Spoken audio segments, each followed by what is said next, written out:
Oh, oh, ku bebas.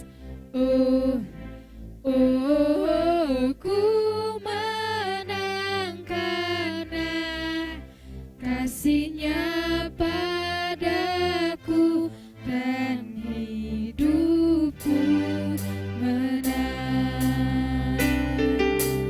Oh, oh, ku bebas.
Bapak Ibu, sebelum kita mengambil bagian di dalam perjamuan kudus, mari kita berdoa terlebih dahulu.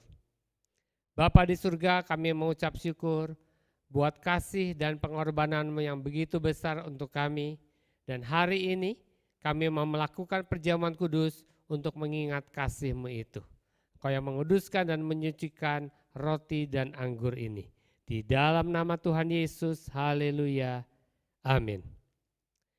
Bapak Ibu, mari kita angkat roti kita bersama-sama dan saya akan bacakan firman Tuhan untuk kita semua. Sebab apa yang telah kuteruskan kepadamu telah aku terima dari Tuhan, yaitu bahwa Tuhan Yesus pada malam waktu ia diserahkan mengambil roti dan sesudah itu ia mengucap syukur atasnya, ia memecah-mecahkannya dan berkata, inilah tubuhku yang diserahkan bagi kamu. Perbuatlah ini menjadi peringatan akan aku. Mari kita makan dengan penuh ucapan syukur di dalam nama Tuhan Yesus Kristus.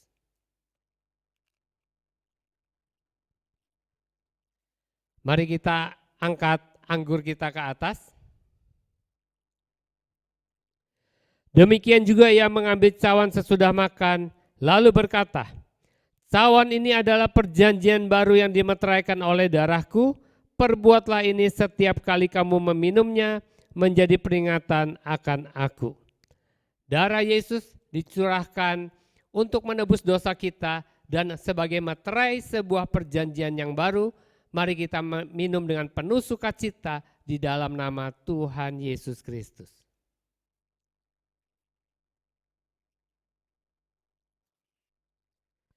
Tuhan Yesus, kami mengucap syukur buat pengorbanan-Mu atas kayu salib untuk kami.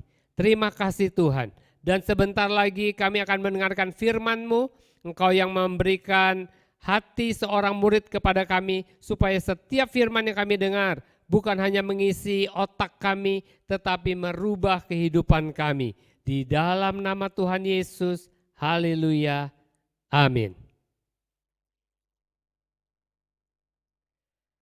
Sebagai orang Kristen, seberapa besarkah kepercayaan saudara kepada Alkitab? Apakah saudara betul-betul yakin Alkitab adalah firman Tuhan yang tanpa salah?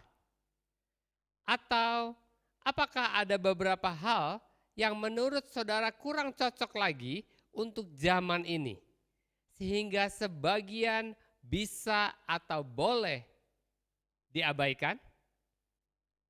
Atau menurut saudara karena Alkitab adalah buku kuno yang ditulis ribuan tahun yang lalu, ditulis oleh orang-orang kuno dan mereka bukan manusia yang sempurna, maka pasti sedikit banyak ada kesalahan, jadi tidak semuanya valid lagi. Apakah saudara seperti beberapa orang yang berkata bahwa Tuhan maha besar, terlalu besar, sehingga tidak mungkin dia dibatasi hanya oleh sebuah buku kuno yang namanya Alkitab? Apakah saudara juga seperti kebanyakan orang Kristen yang saya sebutkan tadi? Saudara percaya kepada Yesus, tetapi saudara telah memilah-milah iman saudara, sehingga keyakinan saudara kepada Alkitab hanya pada hal-hal rohani yang ada hubungannya dengan surga dan berkat, dan Alkitab hanya memiliki sedikit pengaruh terhadap bidang-bidang lain dalam kehidupan saudara. Bagi sebagian besar orang Kristen, Alkitab tidak punya pengaruh apapun untuk hidup mereka kecuali untuk urusan surga dan neraka. Mereka pikir selama mereka masih mengaku kepada pribadi Yesus, dosa mereka tetap diampuni dan mereka tetap selamat masuk surga. Titik, sampai di situ. Selebihnya mereka merasa bebas mempercayai apapun yang mereka inginkan tentang masalah-masalah, isu-isu dalam kehidupan bermasyarakat. Saya mau beritahu, cara berpikir seperti itu benar-benar salah. Kenapa? Karena Yesus memerintahkan kepada murid-muridnya untuk mengajar setiap orang yang percaya untuk melakukan segala sesuatu yang diperintahkan Tuhan Yesus.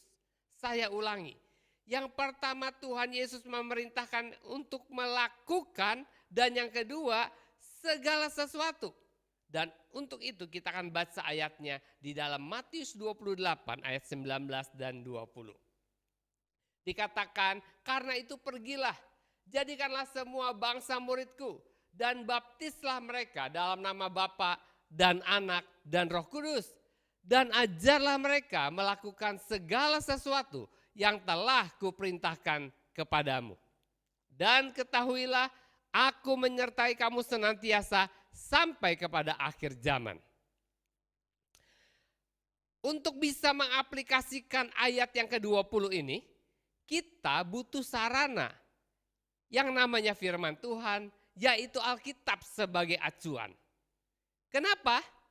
Karena kalau tidak ada Alkitab, semua orang akan mengajar sesuai dengan kebenaran mereka sendiri.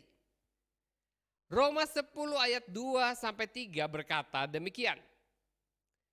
Sebab aku dapat memberi kesaksian tentang mereka bahwa mereka sungguh-sungguh giat untuk Allah, tetapi tanpa pengertian yang benar. Sebab oleh karena mereka tidak mengenal kebenaran Allah, dan oleh karena mereka berusaha untuk mendirikan kebenaran mereka sendiri, maka mereka tidak takluk kepada kebenaran Allah. Contohnya, kalau untuk kebaikan, kita boleh berbohong. Padahal Alkitab dengan jelas berkata jangan berdusta. Dulu saya berpikir berjudi itu bekerja. Sama saja, yang pintar pasti menang. Contoh lain, banyak orang berpikir berbuat baik biar bisa masuk surga. Yang lain lagi, roh orang mati masih berkeliaran di sekitar kita sebelum 40 hari. Saudaraku, Tuhan Yesus tidak hanya bicara soal surga dan neraka saja. Dia bicara soal segala sesuatu. Semua aspek kehidupan manusia. Nah, kembali ke Matius 28 ayat yang ke-20 tadi. Dikatakan, ajarlah mereka melakukan segala sesuatu yang telah kuperintahkan kepadamu.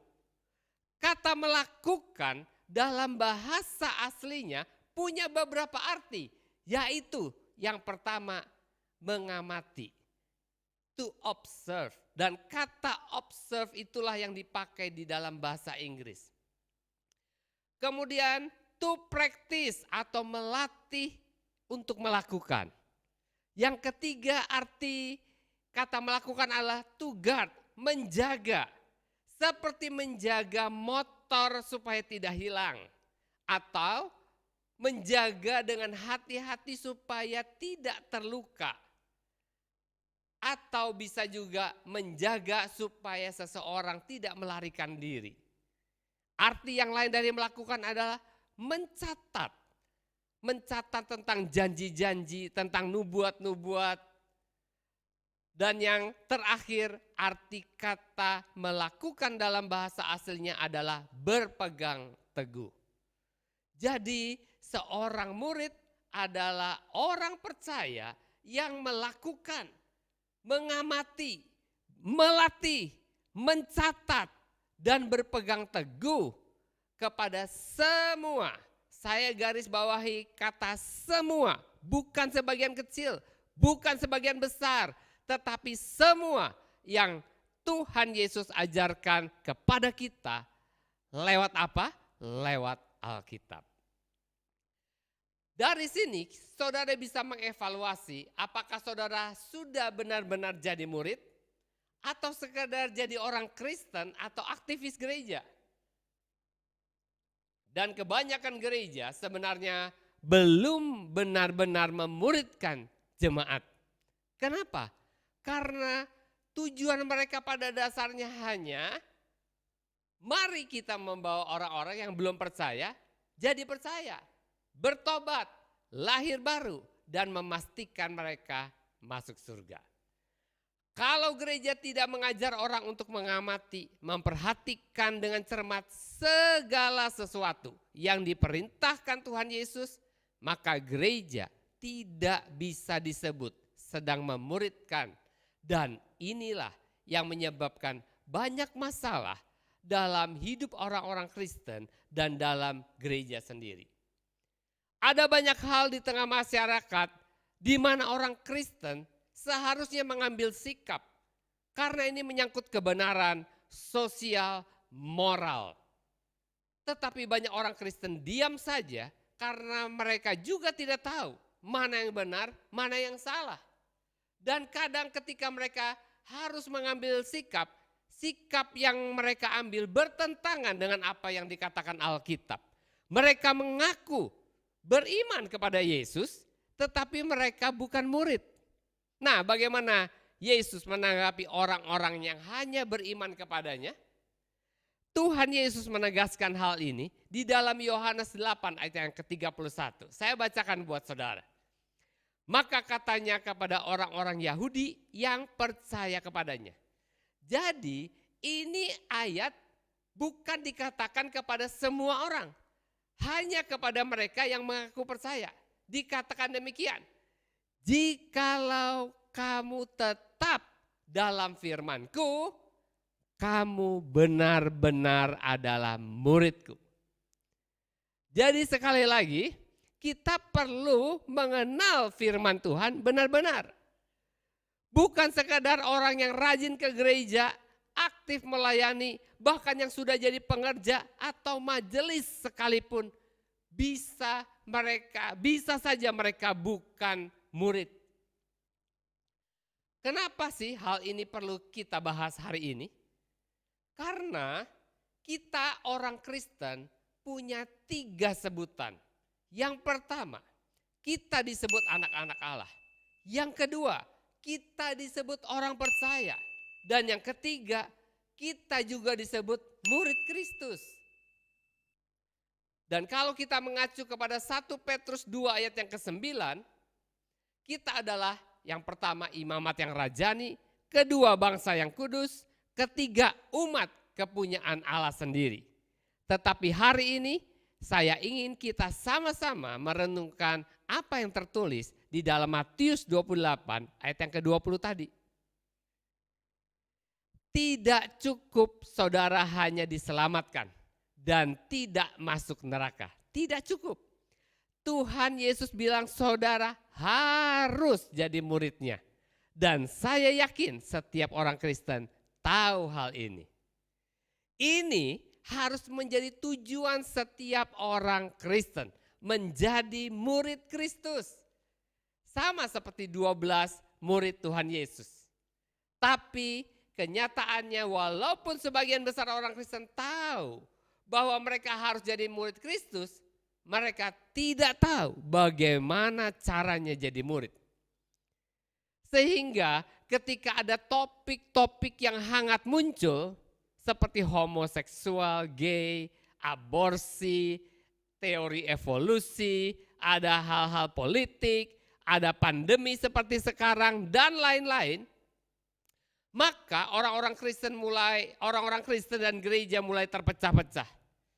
Banyak orang punya prinsip. Gereja hanya perlu tetap berpegang pada pemberitaan firman dan tidak terlibat dalam masalah politik dan sosial. Tapi dalam Matius 28 Tuhan Yesus berkata, gereja harus memuridkan setiap orang percaya untuk melakukan segala sesuatu yang telah Tuhan Yesus ajarkan. Artinya Tuhan Yesus bukan hanya mau orang percaya bicara soal surga dan neraka saja. Bukan bicara soal dosa saja. Tetapi Tuhan Yesus sendirilah yang memerintahkan agar gereja mengajar dan memperlengkapi setiap orang percaya untuk melakukan segala sesuatu yang telah Tuhan Yesus ajarkan. Jadi kalau kita benar-benar murid, seharusnya cara berpikir, konsep-konsep di dalam pikiran kita, perkataan-perkataan kita, serta sikap kita mencerminkan status kita sebagai anak-anak Allah. Yang kedua, kita disebut orang percaya. Apa artinya? Artinya kita bukan hanya percaya bahwa Yesus yang menebus dosaku dan Dia aku jadikan juru selamatku. Bukan cuma itu. Kalau kita disebut orang percaya, seperti yang ditulis di dalam Matius 28 ayat yang ke-20, kita harus mempercayai semua yang diajarkan Yesus. Dan itu menyangkut semua aspek kehidupan. Bukan cuma hal-hal rohani saja, tetapi dalam segala hal. Dalam hal pekerjaan, dalam mengatur waktu, dalam memilih pasangan hidup, dalam mengelola keuangan, dalam bergaul, dalam mengambil keputusan-keputusan, dalam hal memimpin. Termasuk di dalamnya kita harus membawa pengaruh bagi lingkungan di mana kita hidup. Kita harus menularkan dan berusaha mengubah pandangan orang-orang tentang Tuhan. Kenapa? Karena banyak orang salah konsepnya tentang Tuhan. Tentang nilai-nilai hidup, tentang politik. Pokoknya semua harus sama dengan prinsip-prinsip yang Tuhan Yesus ajarkan. Baru kita boleh disebut orang percaya. Tuhan Yesus berkata, ajarlah mereka melakukan segala sesuatu yang telah aku perintahkan kepadamu. Sudahkah saudara melakukan segala sesuatu? Kalau saudara tidak belajar, tidak mencatat, tidak memperhatikan segala sesuatu yang Tuhan Yesus tulis di Alkitab, tidak mungkin saudara bisa melakukan segala sesuatu yang Tuhan Yesus perintahkan. Baca WA, main game, lihat IG, sambil mendengarkan firman Tuhan di gereja memang tidak dosa. Tapi saudara rugi karena itu semua memecah perhatian saudara. Sehingga saudara tidak bertumbuh sebagai murid. Itu juga sebabnya gereja harus melakukan pemuritan dalam kelompok kecil. Sehingga setiap jemaat bisa mendapatkan perhatian khusus. Ada seorang hamba Tuhan di Amerika yang terus terang menentang teori evolusi. Karena tidak sesuai dengan Alkitab. Sehingga banyak orang tidak suka sama dia. Orang-orang bilang sama dia begini, jangan campur adukan Alkitab dengan ilmu pengetahuan. Kamu urus soal-soal rohani saja. Ilmu pengetahuan bukan bagianmu, bukan urusanmu. Padahal Alkitab sudah membuktikan bahwa dia tidak pernah salah. Misalnya, Alkitab berkata bumi itu bulat. Waktu zaman itu, sains, ilmu pengetahuan bilang bumi datar. Tapi siapa yang benar? Alkitab. Contoh lain, Alkitab berkata bumi itu bergantung di tengah-tengah. Dulu orang percaya bumi itu ada yang menopang. Bumi itu datar dan ada yang menopang. Menurut saya, sains sering dipakai orang untuk menyerang kekristenan. Yang kalau kita tidak hati-hati akan membuat kita semakin hari semakin tidak percaya kepada Alkitab. Padahal apa yang sains katakan seringkali cuma perkiraan atau pendekatan. Kenapa? Karena belum ada yang bisa menjawab.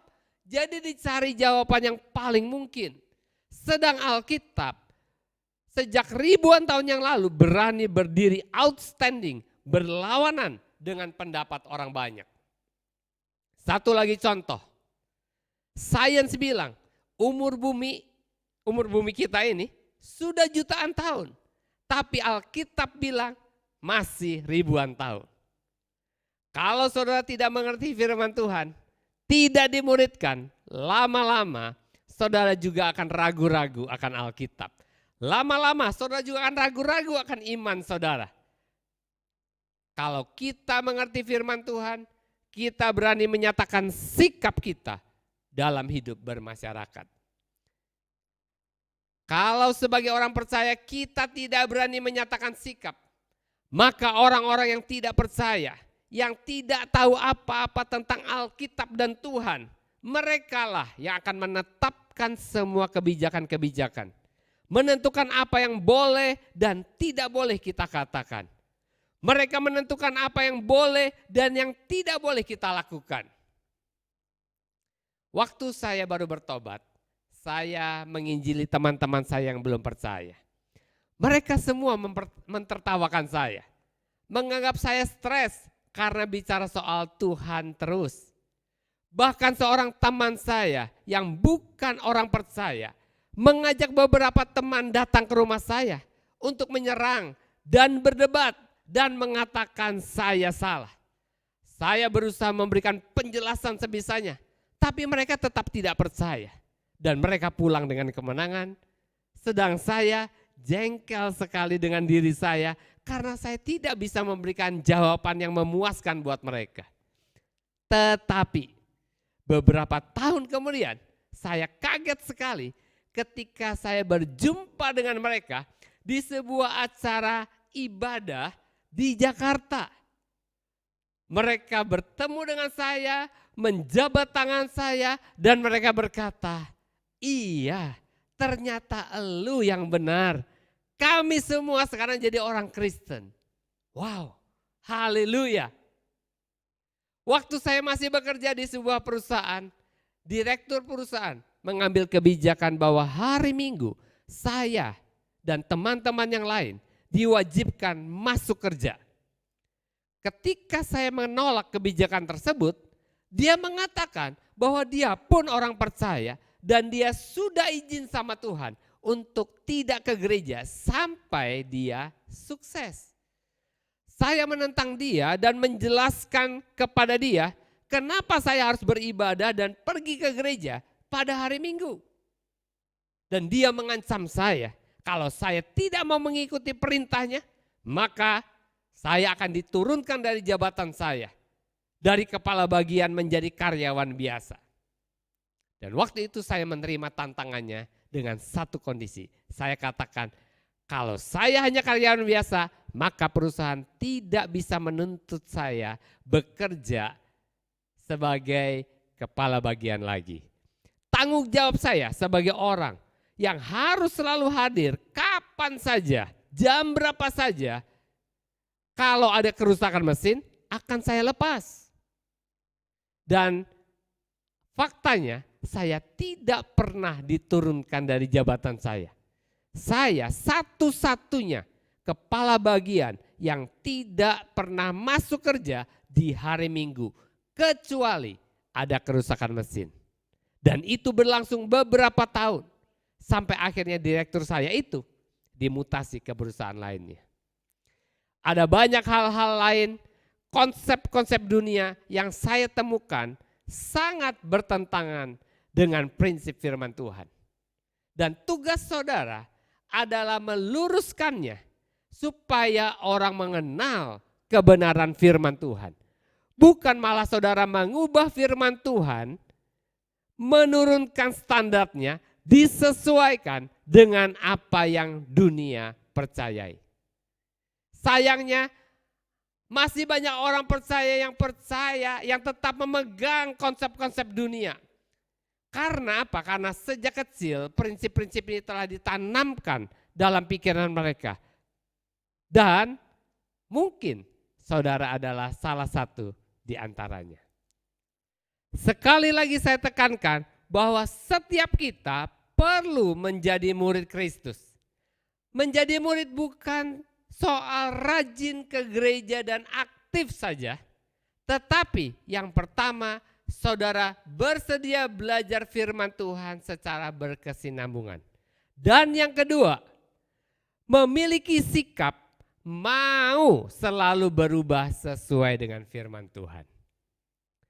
Dan sebagai langkah awal, ada program pemuritan, dasar kekristenan dan hidup berjamaat yang akan mempermudah saudara untuk belajar firman Tuhan secara sistematis dan efektif. Memang untuk menjadi murid ada harga yang harus dibayar. Berapa harganya, Pak? Harganya adalah waktu saudara. Sekarang semua keputusan ada di tangan saudara. Ambil keputusan yang bijaksana. Mari kita berdoa. Bapa di surga, terima kasih untuk firman Tuhan yang kami dengar pada hari ini. Kami percaya setiap firman yang sudah keluar dari mulut-Mu tidak pernah akan kembali dengan sia-sia, akan melakukan tugasnya dan akan berhasil. Kami mengizinkan firman Tuhan menjamah hati setiap orang yang menonton video ini dan mengubah paradigma-paradigma, konsep-konsep yang salah di dalam pikiran mereka. Sehingga setiap orang percaya bisa menjadi murid Kristus. Terima kasih Bapa. Berkati mereka semua. Haleluya. Berdoa juga untuk bangsa kami Indonesia. Memberkati bangsa Indonesia di dalam nama Yesus. Berdoa supaya Tuhan memberikan hikmat akal budi kepada para pemimpin-pemimpin pemerintahan supaya mereka bisa mengambil keputusan dengan adil, dengan bijaksana, dengan hikmat dari Tuhan. Sehingga semua keputusan yang diambil menguntungkan bangsa Indonesia, memberkati semua golongan. Terima kasih Tuhan. Kami serahkan masa depan kami, masa depan kerohanian kami, masa depan bangsa kami ke dalam tangan-Mu. Di dalam nama Tuhan Yesus Kristus. Haleluya. Amin. Tuhan memberkati saudara. Sampai berjumpa lagi di dalam ibadah berikutnya.